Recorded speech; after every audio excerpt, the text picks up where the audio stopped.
I'll go to Saeed first. I'll come to you. Thank you.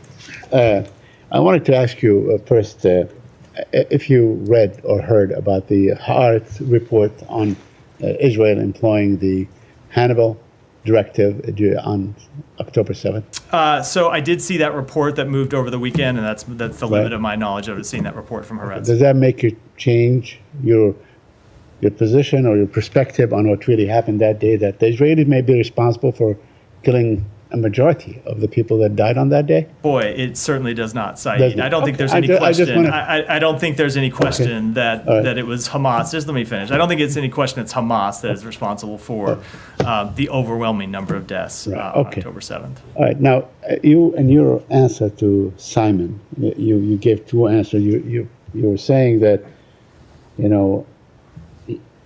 almost with certainty that people were killed in the crossfire. Do you have any figure on how many people got killed in the crossfire? No. Or how many people that died as a result of direct Israeli attacks? No, I don't. But that's exactly my point, Saeed. I'll give you the best example of this is the recent hostage rescue when a number of people in the area who were not members of Hamas were killed in crossfire. And that happened when Israeli vehicles with a hostage on board were leaving the area, took fire from Hamas, and then there was exchange of fire. And that's something that happens from time to time. 300 people died that day. But at any rate, so let me ask you, what is the status of the negotiation now? Is there a ceasefire in Gaza's future? We certainly hope there's a ceasefire in Gaza's future, and we are trying incredibly hard to achieve a ceasefire. The negotiations are ongoing. The CI director is in Cairo today working on those negotiations. As we said last week when we received a response from Hamas, we found reasons to be hopeful in that response. But that said, we don't yet have a deal, and we're not taking anything in granted unless and until we get a deal. And so we continue to work to try to achieve a ceasefire that would secure the release of hostages, would allow us to surge humanitarian assistance in and alleviate the suffering of the Palestinian people. So you believe that the Israeli Prime Minister is okay with this new proposal? He has said he is, yes. Okay. Let me just be correct. I want to make sure I'm not misunderstood. I don't mean that in that he has endorsed the proposal that has come back from Hamas. He has endorsed the proposal that the Israeli government put forward, and we're working to bridge the differences between Hamas's response and what the Israeli government put forward sometime before, several weeks ago. You think this is a bridge too far? I'm not going to negotiate on this in public. All right. Let me ask you a couple of things. We see Israel, Rafah is completely destroyed and people are dying. Israel is just grabbing land in the West Bank.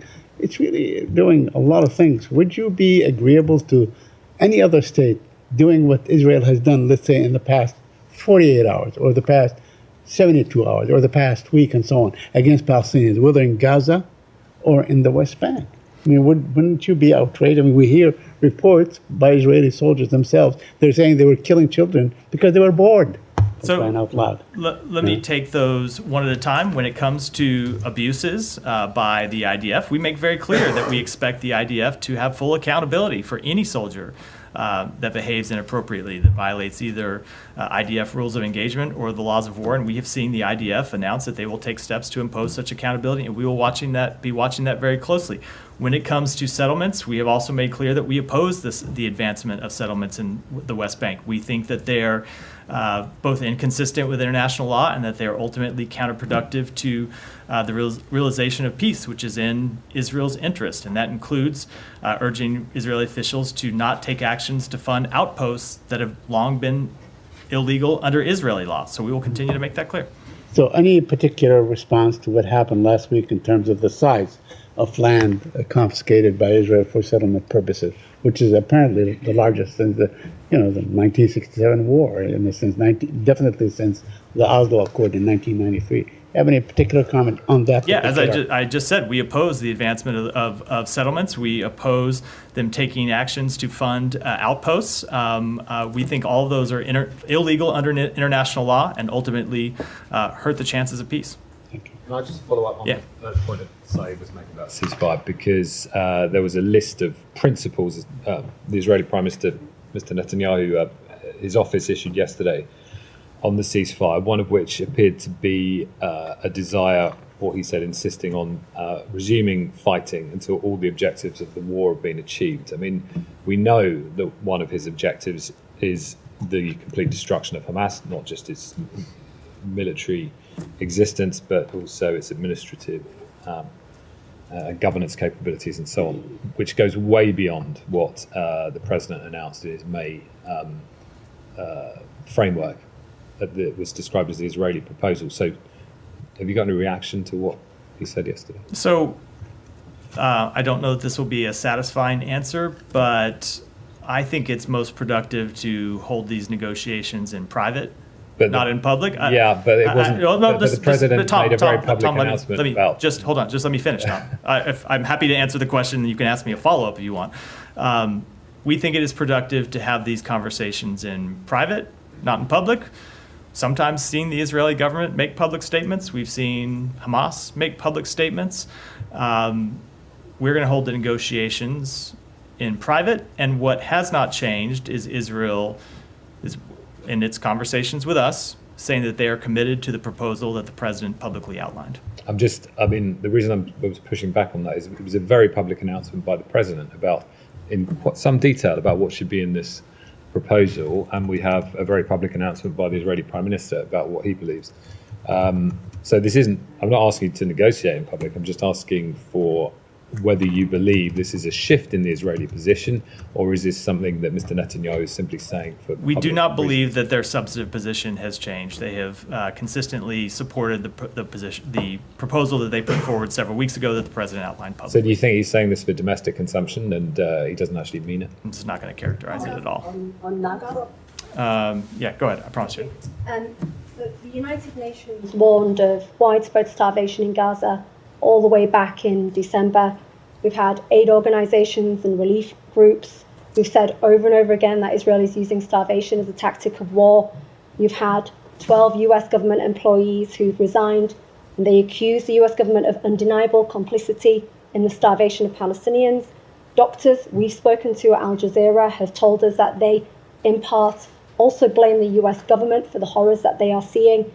How do you respond to the allegations of complicity of the US government, and what more will it take for the US to stop Israeli military funding? So let me just take the humanitarian assistance piece first, because you raised that in the introduction to your question. So it is the United States that has secured all of the major agreements to get more humanitarian assistance into Gaza. Going back to the very early days, the first week after October 7th, when the secretary traveled to the region and the president traveled to Israel, and together convinced Israel to open Rafah crossing to allow humanitarian assistance in. It is the United States that worked to open Kerem Shalom to get humanitarian assistance in, to open Erez Gate in the north. It is the United States that has worked day and night in the region, in Washington, in other capitals around the world, to coordinate a humanitarian assistance effort to get food and water and medicine to the Palestinian people. It has not been enough. There are obstacles.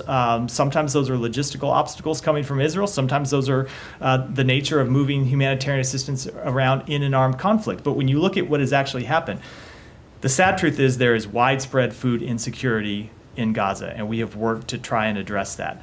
But when you saw the IPC, the group that actually measures famine, come out and make assessments, they warned that famine was imminent. We worked hard to get gates open and get more humanitarian assistance in. In their last assessment, which came out after the time they predicted famine was going to occur, they came out and assessed that it had not yet happened, which is not at all to say that the conditions are good. Of course they're not. They remain dire for the population in Gaza. But we continue to work to get humanitarian assistance in, and will continue to do so. I cannot tell you the amount of work that the secretary has put into this, that the president has put into this, that others in the government have put into this, and will continue to put into it. And that's not to mention the ceasefire agreement that we are trying to broker, which would allow a massive surge in humanitarian assistance and would allow humanitarian assistance to move more freely around Gaza. So when it comes to our policy for getting humanitarian assistance into Gaza and to the people who need it, we're not going to change one bit. We're going to continue. Just let me finish. We're going to continue to work day and night to get humanitarian assistance in, recognizing all the barriers, working to try to overcome them. And every time we do, something else pops up and we work to overcome that too. And that's what we're going to continue to do. So just to follow up on that, but the latest IPC report actually says that 96% of the population of Gaza is facing acute food insecurity, which is what I just crisis said, level or absolute higher. dire. Yeah. So it's still very dire, and you've spoken about what the US has done, but the US also continues to be the biggest funder of Israeli military, and under US law, it is required that any country receiving military support must not obstruct the flow of humanitarian aid during war. And every major rights group, from the United Nations to Human Rights Watch, has said that Israel is using starvation as a tactic of war. Do you disagree with them? So and are you, just sorry, one final question, are you not afraid of completely losing legitimacy? So let me just answer being hypocritical when it comes to supporting human rights in one country, but not when it comes to Palestinians. Let me just answer the first question. So I would encourage you to read the report that we issued on this very question 2 months ago that looked into Israel's compliance with international humanitarian law and their work and whether they had done a good enough job to let humanitarian assistance in, where we said that there were some roadblocks that needed to be overcome, and we had worked to overcome those, and we had seen Israel take steps to allow humanitarian assistance in. At times they have been too slow. At times they haven't moved quickly enough. At times there have been barriers that we needed to break down, but we have worked to do it, and we have seen Israel take steps to allow humanitarian assistance in. Now, there is, as I just said a moment ago, there is always something more that needs to be done. We've talked about the fact that you have a lot of assistance coming to Kerem Shalom now, but it can't move around Gaza as freely as it could because of looting by armed gangs. And so we need to come up with practical steps to address that. And I say that to get at the point that I know sometimes everyone likes to make this seem like a black and white issue that is completely simple, where there's somebody that's blocking humanitarian assistance, when it can be much more complex. There can be other problems, such as the looting of criminal gangs, that we have to assess, and so we're working with our partners in the region to try to assess that, and we're going to continue to I have to reply to that. Sorry, I just have to quickly reply to that. Sorry, can I just quickly reply to that point? No, thank you. We have done actually.